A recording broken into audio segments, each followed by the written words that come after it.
नमस्कार दर्शकों, मैं हूं सोनिया और आप देख रहे हैं कार्यक्रम आध्यात्मिक ज्ञान चर्चा। तो आइए शुरुआत करते हैं कार्यक्रम की और जानते हैं आर्य समाज प्रमुख के विचार। श्री सुरेंद्र कुमार जी, जो कि वैदिक लेखक एवं प्रवक्ता हैं, साथ ही साथ जो कि गवर्नमेंट पीजी कॉलेज गुड़गांव के प्रिंसिपल भी रह चुके हैं। और हमारे साथ मौजूद हैं श्री धर्मपाल आर्य जी, जो कि आर्य नेता हैं और दिल्ली आर्य प्रतिनिधि सभा के वरिष्ठ उप प्रधान हैं। यदि हम बात करें संत रामपाल दास जी की, जिनके बहुत से आरोप हमारे दर्शक देखते हैं, जो कि स्वामी दयानंद की जो किताब जो लिखी गई है उसके ऊपर उन्होंने बहुत से ऐसे आरोप प्रत्यारोप करे हैं। जैसे कि संत रामपाल दास जी कहते हैं कि स्वामी दयानंद ईश्वर को निराकार मानते हैं और ये उनकी सोच गलत है। स्वामी दयानंद ने अपनी सोच को मेंटेन करने के लिए वेद मंत्रों के अर्थों को घुमा फिरा कर उनका अनर्थ किया है। साथ ही उनका ऊट पटांग अर्थ किया है, जैसे कि यजुर्वेद के मंत्र अग्ने तनु असि का अर्थ अग्नि अर्थात परमात्मा सशरीर है। इसको स्वामी दयानंद ने अनर्थ करके यज्ञ अग्नि का शरीरवत कर दिया है। साथ ही स्वामी दयानंद ने ऋग्वेद भाष्य में लिखा है कि जहाँ कहीं अग्नि शब्द आए वहाँ इसका अर्थ परमात्मा होता है। इसी प्रकार सत्यार्थ प्रकाश में भी अनेक स्थानों पर अग्नि का अर्थ ईश्वर ही किया है। इस विषय में सर मैं आपसे जानना चाहूँगी, आप ये क्या कहना चाहेंगे और हमारे दर्शकों को इस बारे में थोड़ी जानकारी दें। बंदी छोड़ भक्ति मुक्ति आश्रम बरवाला, जिला हिसार, हरियाणा के संचालक संत रामपाल दास की समस्या यह है कि वे शास्त्रीय परंपरा के व्यक्ति नहीं रहे। इसी कारण उनको शास्त्रीय नियमों की जानकारी नहीं है। उन्होंने विधिवत गुरु चरणों में बैठकर शास्त्रों का अध्ययन भी नहीं किया।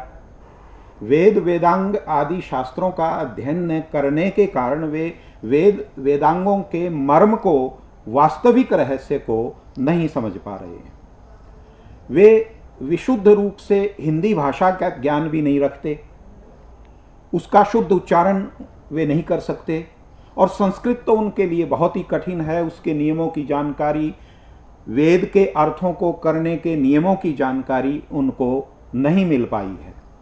यही कारण है कि वे महर्षि दयानंद के ऊपर आक्षेप लगा रहे हैं अपने अज्ञानता के कारण।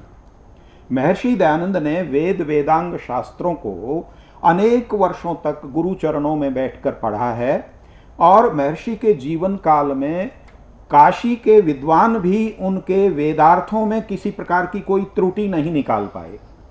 आश्चर्य की बात यह है कि जो वेदार्थों को न जानने वाला, संस्कृत और हिंदी भाषा के व्याकरण को न जानने वाला व्यक्ति आज उनके अर्थों में जो दोष निकाल रहा है वह वस्तुतः स्वामी दयानंद के दोष नहीं हैं, अपितु संत रामपाल दास की अज्ञानता के दोष हैं अथवा उनके अध्ययन के अभाव के दोष हैं। श्रोताओं और दर्शकों के सामने प्रमाण रूप में प्रस्तुत करता हूं। पहला प्रमाण यह है कि उन्होंने यह असत्य बात दर्शकों के सामने रखी है कि ऋग्वेद भाष्य में महर्षि दयानंद ने लिखा है कि जहां कहीं अग्नि शब्द आए तो उसका परमेश्वर अर्थ होता है। ऐसा महर्षि दयानंद ने कहीं नहीं लिखा। ऋग्वेद के भाष्य का जब प्रारंभ करते हैं तो पहले ही सूक्त और पहले ही मंत्र में और दूसरे मंत्र के भाष्य में महर्षि दयानंद ने अग्नि के अनेक अर्थ किए हैं। उदाहरण के तौर पर अग्नि का ईश्वर अर्थ भी होता है, भौतिक अग्नि अर्थ होता है। तो देखना यह पड़ता है, महर्षि दयानंद का यह सिद्धांत है कि प्रकरण के अनुसार किसी शब्द का अर्थ ग्रहण किया जाता है। यदि हम प्रकरण के विरुद्ध अर्थ ग्रहण करेंगे तो वहां पर अनर्थ हो जाएगा। महर्षि दयानंद के शब्दों में ही यदि उस बात को मैं प्रस्तुत करूं तो महर्षि दयानंद का वाक्य यह है कि इस कारण अग्नि शब्द से ईश्वर तथा दाह गुण वाला भौतिक अग्नि, इन दो ही अर्थों का ग्रहण होता है। उन्होंने दोनों अर्थ किए हैं, परमेश्वर भी अर्थ किया है और भौतिक अग्नि भी अर्थ किया है। यहाँ मैं धर्मपाल जी आपसे जानना चाहूँगी कि यहाँ पर ये कहते हैं कि स्वामी दयानंद ने सत्यार्थ प्रकाश के सप्तम समोल्लास में कहा है कि ईश्वर से मेल होता है और ईश्वर का साक्षात्कार होता है। इससे पता चलता है कि स्वामी दयानंद ईश्वर को साकार मानते हैं, क्योंकि मेल और साक्षात्कार साकार का स्थूल ही होता है। इस प्रकार स्वामी दयानंद जो परमात्मा को निराकार मानते हैं, तो क्या उन्हें परमात्मा का ज्ञान नहीं है? इस बारे में आप क्या कहना चाहेंगे? दरअसल में मैं अपने दर्शकों को एक बात बताना चाहूँगा कि आर्य समाज, स्वामी दयानंद और वेद परमात्मा को निराकार मानते हैं। तो दर्शकों, ये थे आर्य समाज प्रमुख के विचार, और आइए अब जानते हैं जगत गुरु तत्वदर्शी संत रामपाल जी के विचार।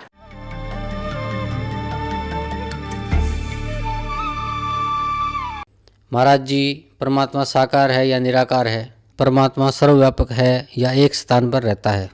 परमात्मा साकार है और एक स्थान पर विराजमान है, वो नर आकार है। ऊपर के लोकों में विराजमान है, वहाँ से गति करके आता है और अपने तत्व ज्ञान को स्वयं ही सुनाता है, बताता है। कवियों की तरह वो आचरण करता है। जो ये कहते हैं कि परमात्मा निराकार है और वेदों में निराकार लिखा है, उन्होंने वेदों का कैक है भी पता नहीं। और महर्षि दयानंद पूर्ण रूप से अज्ञानी थे, उनको वेदों का कैक है भी ज्ञान नहीं था। आपके सामने आप ढेर सारे प्रमाण प्रस्तुत करते हैं। पुण्यात्माओं, ये दयानंद के चेले कहते हैं रामपाल ने ना तो संस्कृत आती, ना वो विशुद्ध रूप से उच्चारण कर पाता। अरे भले आदमियों, जैसे कोई बालक है, छोटा सा बच्चा तोतला बोलता हो तो माँ उसकी सारी भाषा समझती है। भी केव चाव है, दूध मांगे है, रोटी मांगे है, रोटी कहेगा तो भी माँ समझ जाएगी रोटी मांगे है। दूध दू करेगा तो भी समझ जाएगी दूध मांगे है। तो नो समझ लो, दास उस परमात्मा का बालक है और मेरा परमात्मा मेरी सारी भाषा समझता है। और इन आचार्यों ने और इन विद्वानों ने, दयानंद के चेलिया ने सारी उम्र खोदी गछामी गछामी करत्या ने। और ये दयानंद के चेले नो कहे रामपाल ने वैदिक रीति से वेद नहीं पढ़े, ये दयानंद ने तुमने पढ़ रखे वेद काट दी टाट, ज्ञान भर दिया, कख भी नहीं पता इन लोगों को। और सबसे बड़ी खुशी तो ये मनानी चाहिए, इनको कुछ अकल आनी चाहिए जो विरोध कर रहे हैं दास का, कि ये कहते हैं रामपाल ने संस्कृत नहीं आती और ये सारे ग्रंथ खोल के दर दिए। तो यही दिमाग से काम ले लो, हु इज रामपाल? ये दास उस परमात्मा का।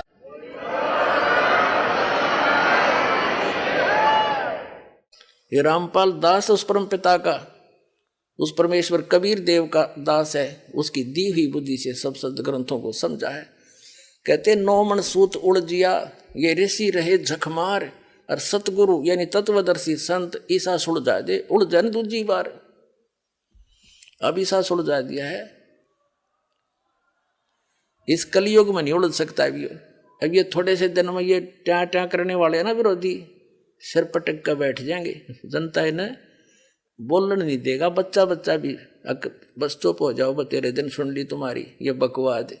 अरे सामने प्रमाण दिखा रहा है, दास ने गला पड़ा लिया और जेल तक जा लिया इस सच्चाई को ऊपर लाने के लिए, और ये फिर भी बकवाद कर रहे हैं। इस दास ने तो न्यौछावर कर रखा है जीवन परमात्मा के लिए। परमात्मा के बच्चों तक इस तत्व ज्ञान को पहुंचा कर छोड़ूंगा, चाहे कुछ भी बीतो मेरे साथ।